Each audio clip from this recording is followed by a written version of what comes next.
Olá, boa tarde. Hoje é dia 19 de maio de 2017, está começando mais um programa Fundos Imobiliários aqui na Infomoney TV. Eu sou o professor Arthur Vieira de Moraes e hoje volto a conversar, volto não, quem volta é o Dr. Carlos Ferrari, que já esteve aqui numa oportunidade que eu não estava. Daqui a pouco a gente conversa, não só para terminar aquela conversa, mas para atualizar aquela conversa, porque muita coisa já aconteceu mesmo num curto período de tempo. Mas antes, essa semana, ao invés de fazer os destaques, ao invés de dar os fatos relevantes, eu quero tratar da crise. Tenho certeza que muita gente está preocupada com tudo isso que aconteceu ontem, e a queda forte do IFIX, a queda forte da Bolsa, Circuit Breaker e tal, como que fica a sua posição de fundos imobiliários. Vamos falar sobre isso, eu espero te passar um pouco mais de racionalidade e quem sabe acalmar um pouco os mais jovens e os mais desesperados. Nada de tão grave assim. Vamos lá, vamos dar uma olhada nesse assunto da crise? Como fica aí os seus fundos imobiliários com essa crise política?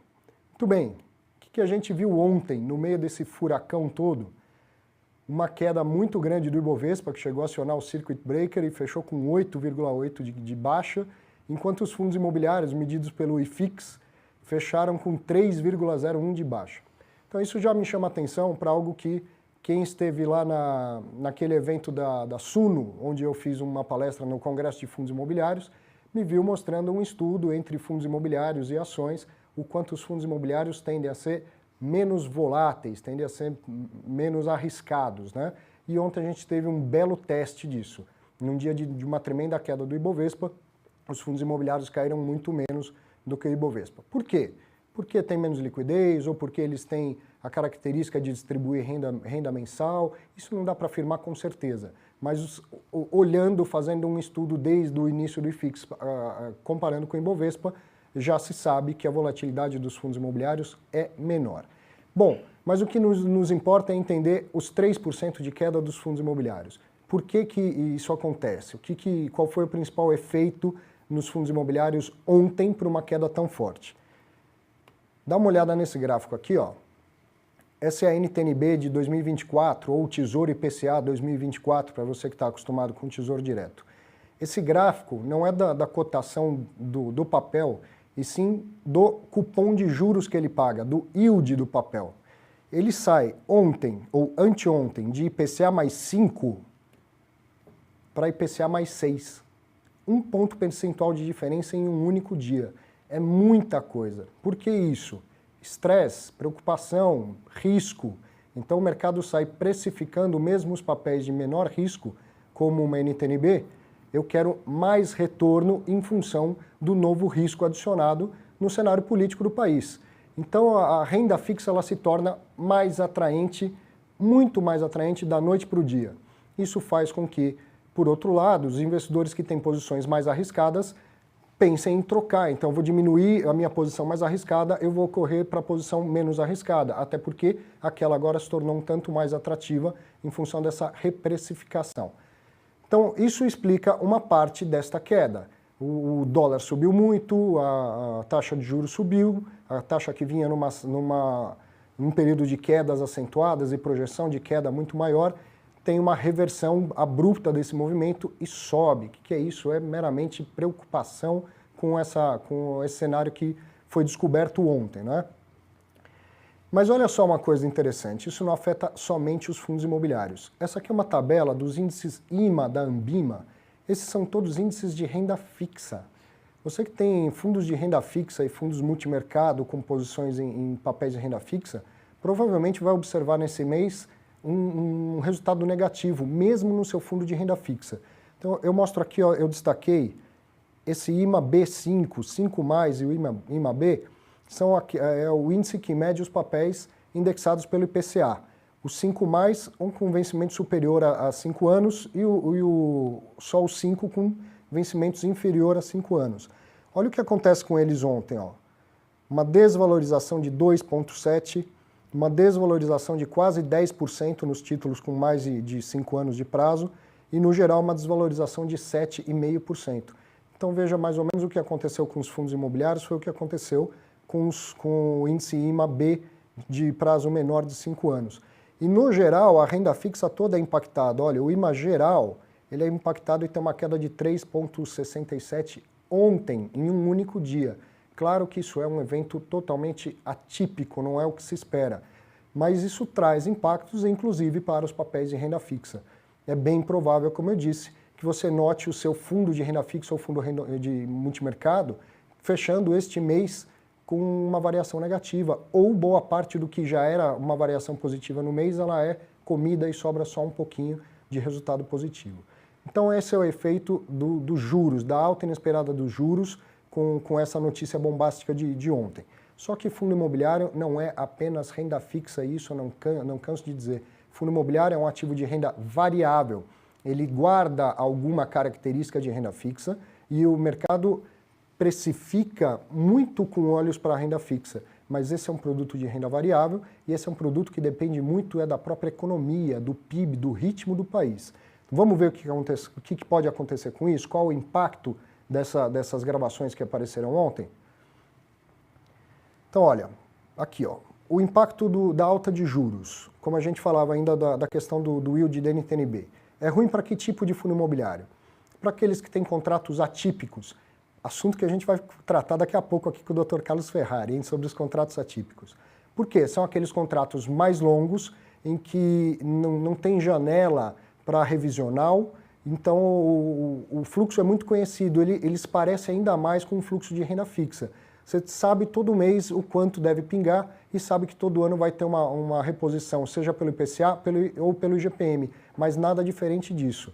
Então, como esses fundos eles têm uma característica ainda mais atrelada à renda fixa, ora, se a NTN-B subiu, esses fundos tendem a cair porque eles têm um risco maior do que a renda fixa. Então, essa alta do juro é pior para esses fundos de contrato atípico, né, que tem contratos de locação atípico, como as agências bancárias, como alguns no caso de educação e alguns dos galpões que têm contratos atípicos de longo prazo. E os fundos de papel, aqueles que compram os CRIs com essa característica. CRI que é indexado a IPCA mais X% ao ano, IGPM mais X% ao ano, sofre o mesmo impacto da alta da taxa de juros. E o que a gente tem que pensar no impacto para frente?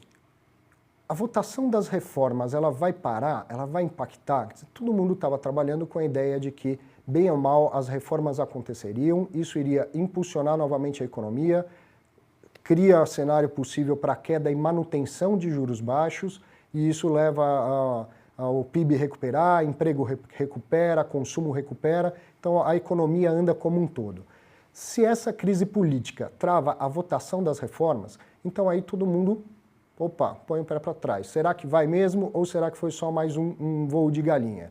Então da votação das reformas depende a retomada da economia. Com a retomada da economia se tem uma diminuição da vacância. Com a diminuição da vacância, os preços dos contratos de aluguel gradativamente vão melhorando e isso faz com que a renda que é variável dos fundos imobiliários possa variar para cima. Essa é a grande diferença de um fundo imobiliário para um papel de renda fixa. A renda varia. Às vezes varia para baixo, às vezes varia para cima. E o bom analista, o bom operador de fundo imobiliário tem que olhar para frente, tem que olhar para o amanhã. E até então a expectativa era de melhora então, no PIB e no mercado imobiliário, o que poderia levar a uma melhora gradativa da distribuição de renda dos fundos imobiliários. Então, se as reformas forem suspensas, então isso é pior para os fundos imobiliários que têm os contratos típicos, aqueles contratos que têm aquela janela no terceiro ano, que é da revisional, ou no quinto ano, quando o contrato pode ser renegociado, pode ser feito um novo contrato, e aí, se o mercado melhora, é de se esperar que os contratos passem a vigorar com preços de locação mais altos, o que seria bom para o fundo imobiliário e para o investidor de fundo imobiliário. Então, se você acredita que as reformas não vão sair e que isso vai frear a economia, então é pior para os fundos imobiliários que têm contratos típicos, principalmente os de escritório e alguns galpões que têm contratos normais, contratos típicos, e aqueles fundos imobiliários que dependem muito do setor de consumo. Consumo depende de emprego, o desemprego está elevadíssimo, mas vinha diminuindo. Se a gente acredita que o desemprego vai continuar muito elevado, então as pessoas tendem a ter dificuldade de consumir, isso significa menos fluxo no shopping center e menos fluxo nos galpões de logística. Os produtos que a gente compra na internet ou na loja física, eles não caem do céu, eles ficam armazenados em galpões de logística. Quanto mais as pessoas consomem, mais a necessidade de espaços nesses galpões. Se as pessoas consomem menos, sobra espaço nesses galpões, onde sobra espaço, o aluguel não sobe, pelo contrário, o aluguel cai. Mas então, falei de tudo que pode ser pior, e do que é pior, você não precisava desse meu comentário, porque nesse momento o que sobra é pânico, é de gente falando, olha, tudo vai dar errado, o Brasil vai acabar, e agora tudo foi para a lama. Não é bem assim. Então, é bom para quem? É bom para quem souber evitar o pânico. É bom para quem souber aproveitar oportunidades. Porque essa não é a primeira crise, nem vai ser a última. Não é a primeira crise financeira, nem vai ser a última. Não é a primeira crise política, nem vai ser a última. E a corrupção também está longe de ser novidade nesse país. Se você tiver a curiosidade de ler a carta do Pero Vaz Caminha, escrita em 1500, você vai ver no último parágrafo um pedido de um semifavor, para citar as palavras dele, de um semifavor à coroa. Corrupção nasceu junto com esse país em 1500, não é? E a gente precisa pensar de que se tem algo bom acontecendo por longo prazo nesse país, é a própria Operação Lava Jato, é a própria divulgação de todos esses fatos, que saiam todos, que paguem todos, que haja uma renovação política.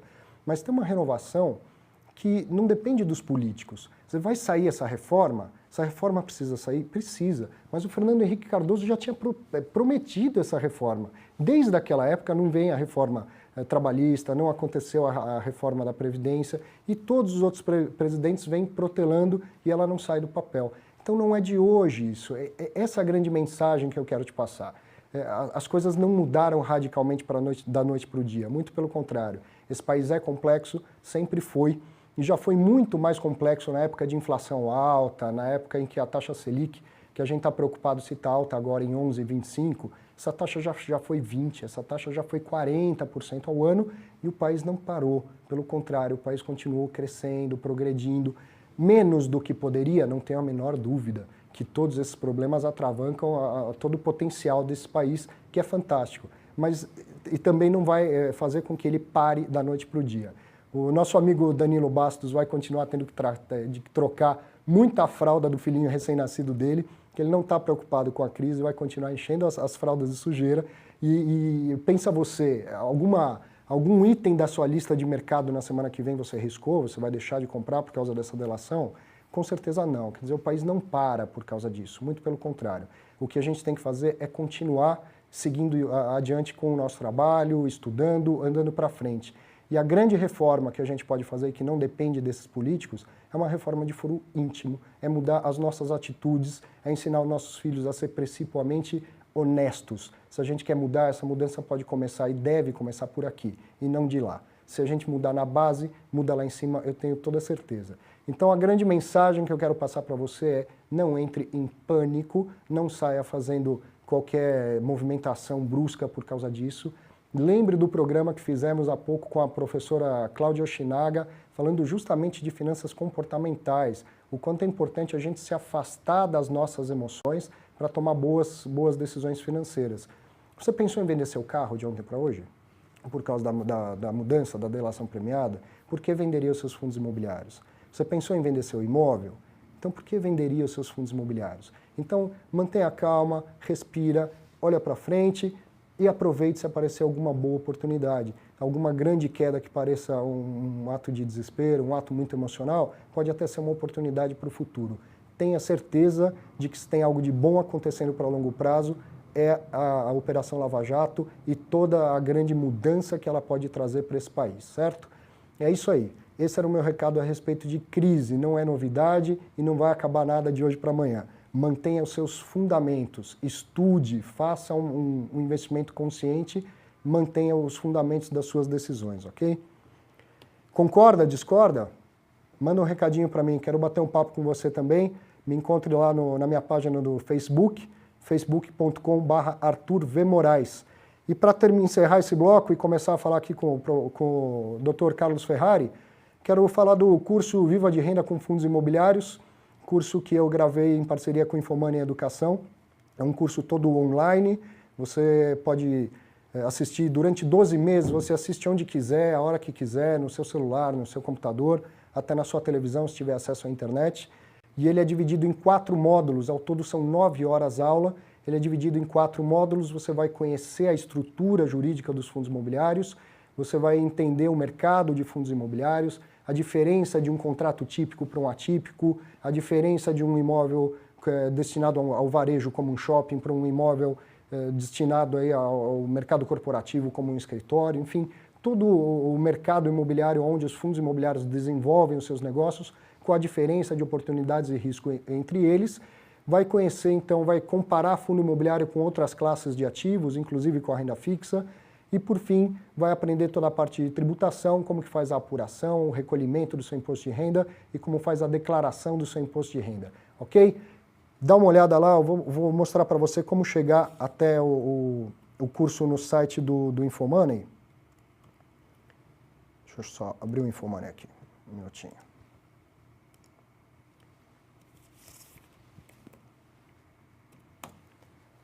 Site do Infomoney.